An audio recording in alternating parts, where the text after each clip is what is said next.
Good morning mga kabukid! Ngayong araw ay magluluto tayo ng kamuting kahoy na ibabalot sa dahon ng saging. Ito na po, binabalatan ng asawa ko at after niya po binalatan ay hinugasan niya na din.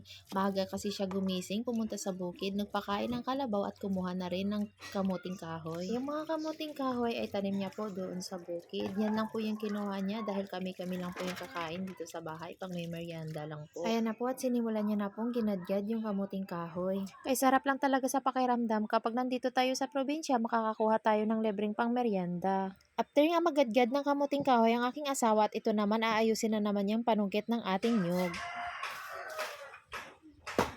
One down.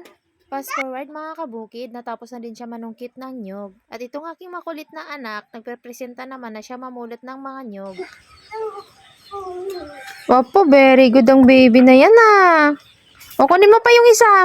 Ha? Kunin mo. Ay mo na lang. Magkulang mo.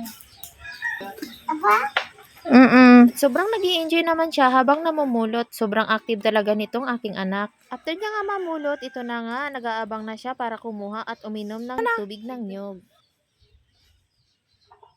Yummy? Be, tingin kay mama? Tingin ka na mama. Punta ka mama. Mamaya na yung more ah. Inom mo pa lang.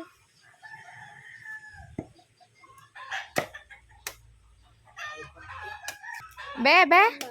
Yummy?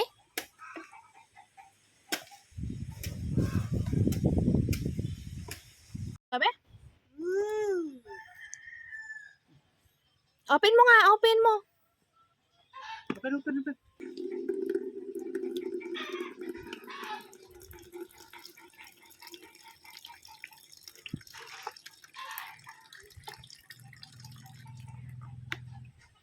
At pati na din aking asawa, napapainom na din dahil sa sobrang tamis ng tubig ng nyug. Sadyang kay sarap talaga mamuhay sa probinsya mga kabukid. Fast forward tayo mga kabukid, ito na nga binabalot na namin sa dahon ng saging. After nga namin magbalot sa dahon ng saging, nilagay na nga namin sa kaldero. At ito na po, ready na po ang ating suman. Lalagyan na natin ng tubig para isalang na natin sa apoy. At ito na nga yung maambon pa. Laking probinsya ka kapag marunong kang magluto gamit ang kahoy.